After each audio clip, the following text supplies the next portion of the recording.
गाह्रो हो,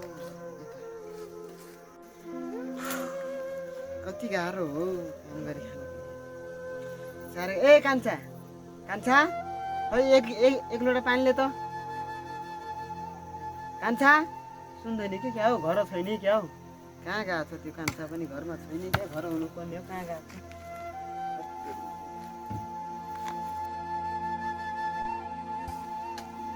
ए कान्छा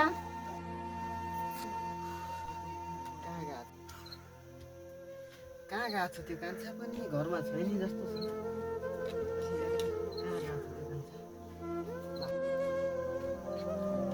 कान्छा कान्छा कहाँ गएको भनेको त? यहाँ सुती पो रहेछ। के भएको छ यसलाई? कान्छा ल, कान्छाले के भएको छ? ए कान्छा कान्छा, ए कान्छा उठ्दैन त। के ल के भएको छ यसलाई? पुरा सुती पो रहेछ त। के भएको छ? के भयो मेरो भाइलाई? पुरा जिउ तातो छ, ज्वरो आएको जस्तो छ। ज्वरो आएको थियो कतै? ल पुरै जिउ पनि तातो तातो छ, पुरै ज्वरो आए जस्तो छ। पुरै ज्वरो आए जस्तो छ। भाइको हात पनि त्यस्तै छ। के आइलाग्यो हो हामी दुखी गरिबलाई? जतिखेर केही छैन त्यतिखेर प्राय समस्या परिरहेछ भनेर। कान्छा कान्छा एकैछिन उठ त भाइ। के हो दाइ? उठ्न, पुरा तिम्रो शरीर पुरा तातो तातो छ। उठ त, बस त एकछिन। एकछिन बस्दै गर, म पानी लिएर आउँछु है। टेन्सन नमान, दाइ छ तिम्रो, तिम्रै लागि भनेर त म यत्रो गरिरहेको छु। म पानी लिएर आउँछु है। घरमा पानी छ किन त्यो पनि हेरौँ। अब भाइ बिरामी भएर पानी ल्याउनु पनि सकेन। ए अलिकति छ, त्यही पनि दिनु पर्यो। थोरै रहेछ।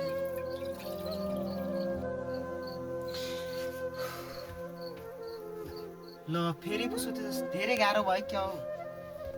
धेरै गाह्रो भयो कि? ल एकछिन उठ त भाइ। कान्छा एकछिन उठ त, पानी खाऊ त। ल एकछिन पानी खाऊ, पानी खाऊ। थोरै पानी खाऊ त। ल ल खाऊ, खाऊ, राम्रोसँग खाऊ। खाऊ पनि राम्रोसँग खाऊ है। टेन्सन नगर, ठिक भइहाल्छ। म एकछिन अब तिमीलाई यो पानीपट्टि लगाइदिन्छु। पानीपट्टि लगाइदिएपछि अलिकति आराम हुन्छ, अलिकति सेरो हुन्छ। त्यही भएर पानीपट्टि लगाइदिन्छु। ठिक भइहाल्छ। यस्तो गर्नु, टेन्सन नगर भाइ, तिम्रो दाइ छ। के छ र, टेन्सन नगर। अब उपचारको लागि पैसाको व्यवस्था कहाँ गर्ने होला? के छ समस्या? के गर्ने उपचार पनि अब नगर्न पाउने जस्तो छ हामीहरूको स्थिति। के गर्ने भाइ? ल तिमी एकछिन आराम गर, म चाहिँ सानो काम गरेर आउँछु। अब काम गरेर आउँछु है। तिमी आराम गर, म काम गरेर आउँछु। है केही पिर्बेता केही नभन्, चाँडै सन्चो भइहाल्छ। तिम्रो दाइ छ त तिम्रो लागि। बिराका कान्छ है, बाहिर नआउनु, चिसो छ, बाहिर नआउनु है।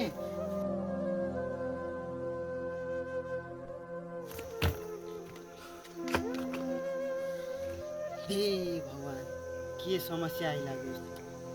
जतिखेर आफ्नो पैसा हातमा एक आना पनि छैन त्यतिखेर भाइ बिरामी हुनुहुन्छ। के गर्ने? गाउँमा ऋण माग्यो भने पनि कसैले पताउँदैन। के दशा आइलाग्यो? हे भगवान्, के दशा आइलागेछ मलाई? के समस्या आइलाग्यो हो? केही गर्न नसक्ने जस्तो।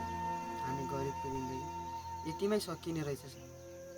केही गर्न सक्दैन। सोच खालि सपना मात्रै रहेछ हाम्रो। केही गर्न सक्दैन हामी। हामीलाई साह्रो गाह्रो पर्दाखेरि उही सहयोग गर्ने मुखिया भएको उहाँसँगै जानु पर्यो।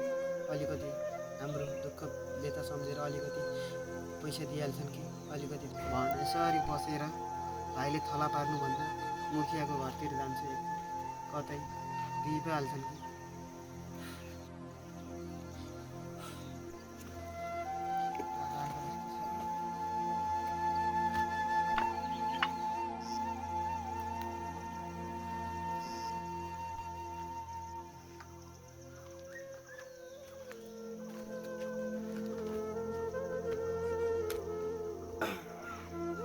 डाँडामा घाम पनि झुल्किसकेको छ यार।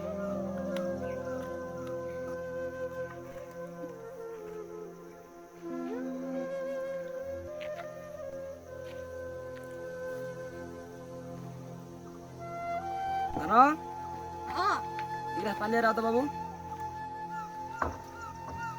ओहो मुखिया बा नमस्कार गरे है नमस्कार। ओ माया नमस्कार नमस्कार। धेरै दिनपछि देखेँ त।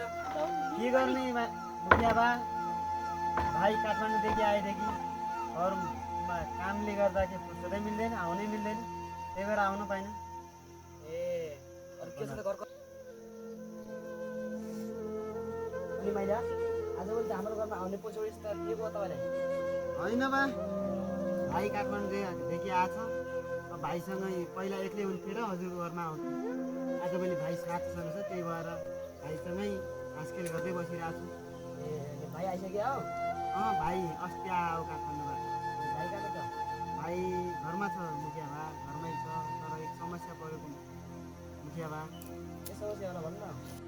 त्यही त लास्ट समस्या छ मुखिया बा के गर्नु भाइ बिहानदेखि जराले थला परिरहेको आफूसँग उपचार गरौँ भने एक आना पैसा पनि छैन।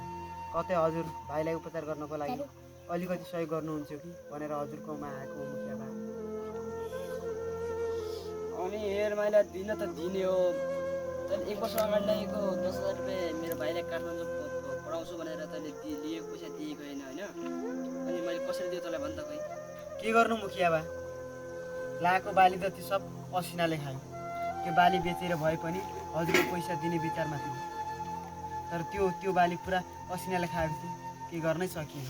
भएको अलिकति पैसा पनि भाइ काठमाडौँदेखि घर आउँछु भनेर भाइले हाले त्यो पैसा पनि त्यस्तै सक्यो मुखिया बा। यो स्वीकार बिन्ती छ मेरो भाइलाई बचाइदेऊ। ए तँलाई समस्या त धेरै परेको रहेछ होइन। अनि म तँलाई पैसा दिन त दिउँला हेर। अनि तैँले 1 महिना अगाडि दिनुपर्छ नि पैसा त। हुन्छ मुखिया बा सकेसम्म म हजुरको पैसा 1 महिना अगाडि नै दिन्छु। त्यस्तो त हुन्छ बा पहिलाको पैसा दिएको छैन अहिले कहाँ हुन्छ? त्यस्तो नभन्नु सक्यो मेरो भाइलाई जसरी पनि बचाइदिनुहोस्। टेन्सन नगर माइला म सँगै छु। ल टेन्सन नगर माइला। अहिलेमा मेरो पनि 200 मात्र रहेछ। अनि म भाइलाई डक्टर कहाँ पुर्या अनि म भाइलाई डक्टरलाई कल गरिदिउँला होइन। अनि म भनिदिउँला ल अहिले 200 रुपियाँ खर्च गर। हुन्छ मुखिया बा अहिलेलाई म जान्छु भाइलाई लास्ट गाह्रो भयो होला भाइलाई उपचार गर्न लान्छु अहिले लाग्छु म। ल ल अहिले जा डक्टरलाई म कल गरिदिउँला। भाइलाई साह्रो गाह्रो के पढ्यो भने फेरि भन्नु हाम्रो घरमा आउँदै गर्नु नि फेरि आज माया नमार्नु। हजुरकै बिन्ती हजुरकोमा नआयो अन्त म कहाँ जान्छु र। जाउँछ अहिले भाइले धेरै गाह्रो होला सोच्ने गर्छ म डक्टरलाई कल गरिदिन्छु। अब भाइको उपचार गर्ने भयो भाइलाई अब राम्रो उपचार गरेर ल्याउँछु।